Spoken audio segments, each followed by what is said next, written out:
Ladies and gentlemen, WWE Extreme Rules reaction, breakdown, review, whatever you would like to call it. Ladies and gentlemen, it was quite the interesting show as always on YouTube. Hit that subscribe button, hit that notification bell. So we're about to jump right on into this thing. But first, ladies and gentlemen, I have to take a moment of silence, for Lily Bliss.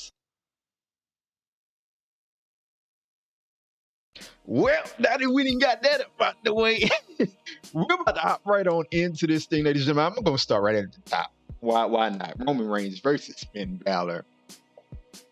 I gotta say, going into this matchup, they for me, I was not invested into Finn Balor because they made Finn Balor look secondary.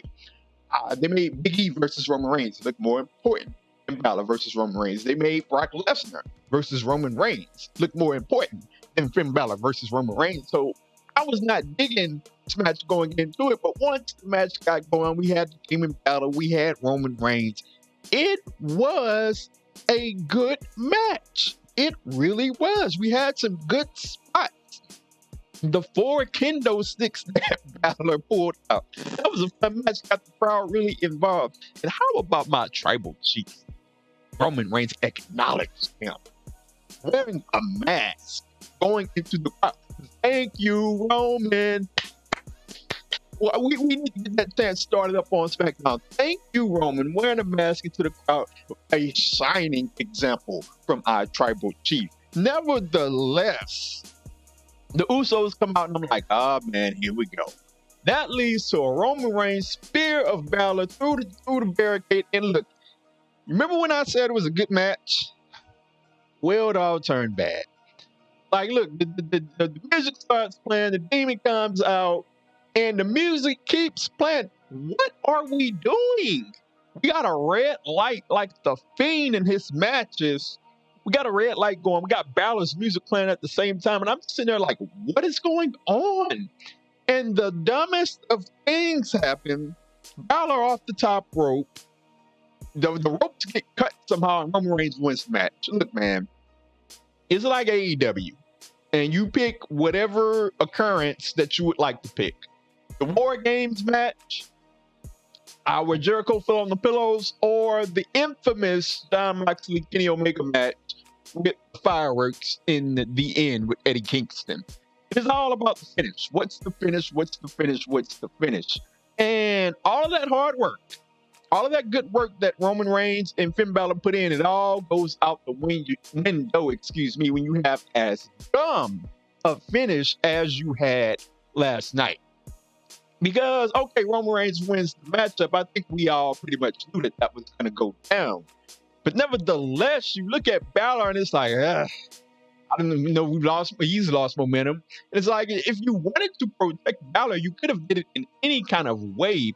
If you wanted to have the Usos come in there and mess up the match, and fine, that wouldn't have been exciting. But nevertheless, it would have made sense. Balor fell off the ropes, and somehow the ropes just magically fell apart. You know what? Roman Reigns is going to get on SmackDown, and he is going to say, you know what? God may not show up when you want him, but he's right on time, baby. That's what Roman Reigns will get up there and say this Friday night. Nevertheless, Roman Reigns wins the match, and it was some pissed off people on Twitter, man. It was some pissed off people on Twitter, and rightfully so. Moving on. Bianca Belair, Becky Lynch. I'm not going to hold you guys here for very long, so stay with me. Bianca Belair, Becky Lynch. Look, I went to this match saying this is a lose-lose situation.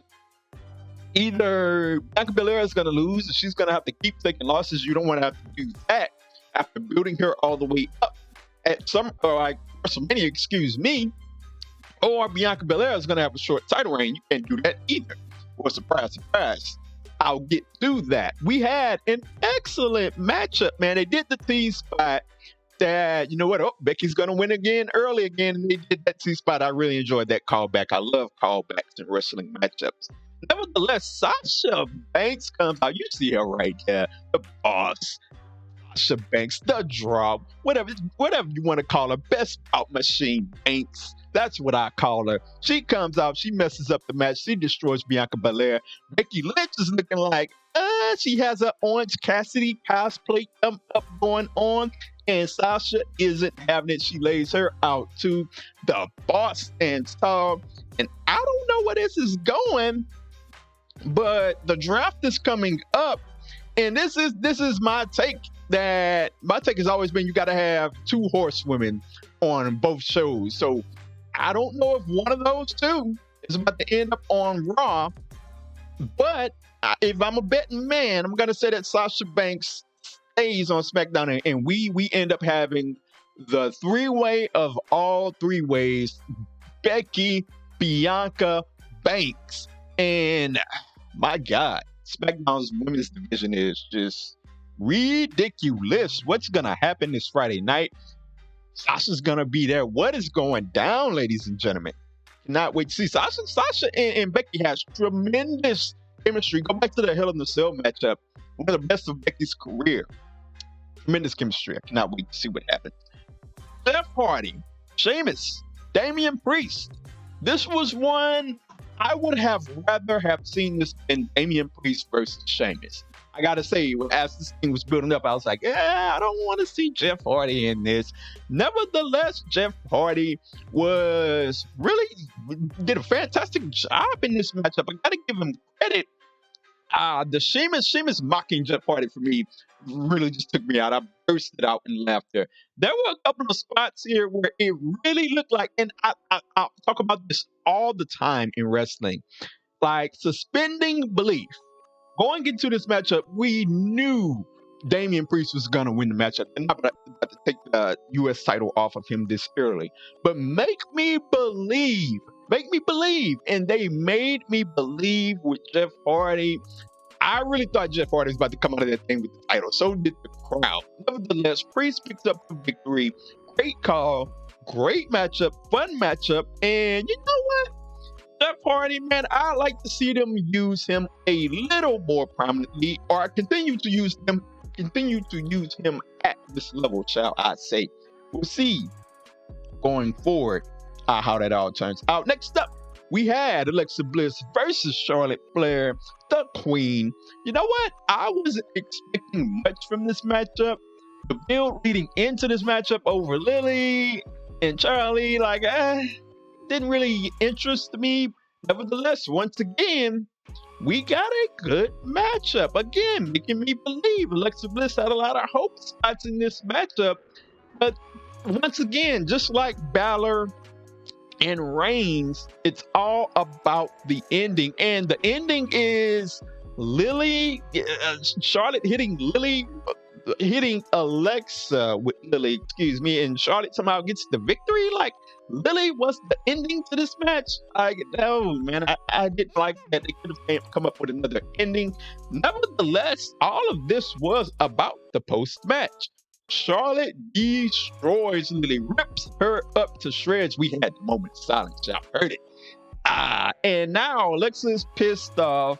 She goes for the beatdown. She's just crying in the ring and over this doll. And we got a thank you, Lily chant.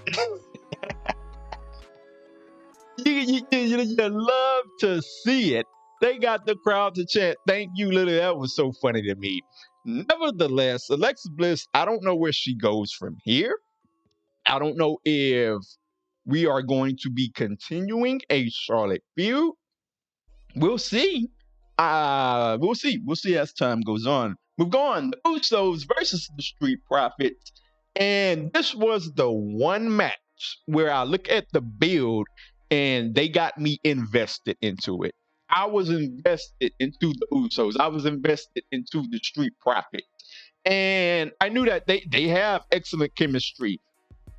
Just like a Sasha, just like a Becky that I just talked about. So I knew it was going to be a tremendous athletic matchup. And Montez Ford, with that flip over the top turnbuckle, that somersault, this incredible athleticism, one of the most athletic guys, probably the most athletic guy next to Ricochet in WWE. and his athleticism is just on full display every matchup. I thought they did an excellent job of Montez Ford selling the hurt ribs. I love that in wrestling, man. When somebody is hurt and they land on that injury, you gotta sell it. And they did a great job. Montez did a great job. WWE, excuse me, did a great job. Whoever came up with the outline of the match, they did a great job of having Montez sell the ribs.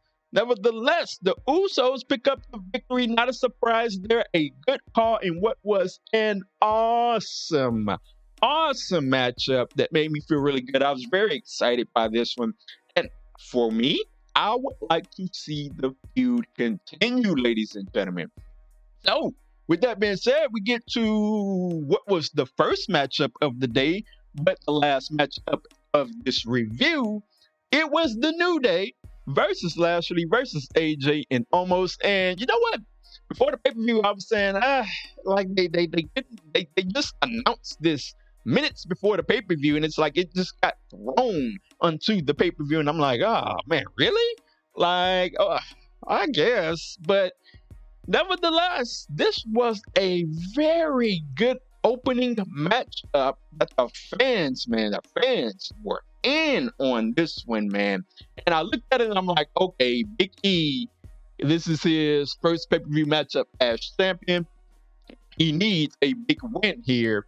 And about the only thing I would criticize from this matchup is I don't necessarily like Lashley taking the fall. It is not a big criticism because at the end of the day, Big E won, and that is what I thought should happen.